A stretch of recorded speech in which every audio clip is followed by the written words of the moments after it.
कथा नाग पंचमी की।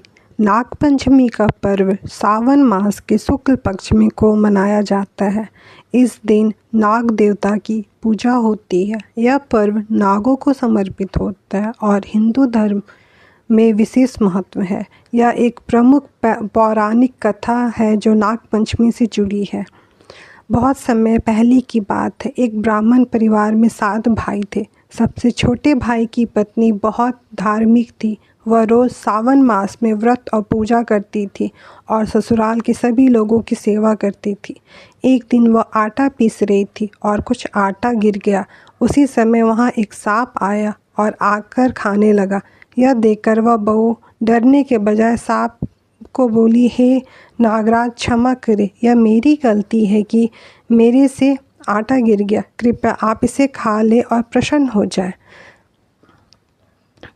उस दिन के बाद वह सांप रोज आता और बहू रोज उसके लिए कुछ आटा रख देती। धीरे धीरे सांप और बहू के बीच आत्मीयता हो गई। एक दिन घर में सब लोग कहीं बाहर गए और बहू अकेली थी।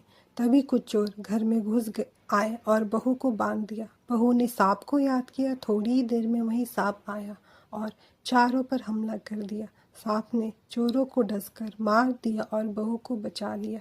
जब परिवार के लोग लौटे और सारा हाल जाना तो सब बहुत खुश हुए और बहू की समझदारी और पुण्य की प्रशंसा की। उस दिन पंचमी तिथि थी। तब से नाग पंचमी का त्यौहार मनाया जाने लगा है, जिसमें नाग देवता की पूजा करके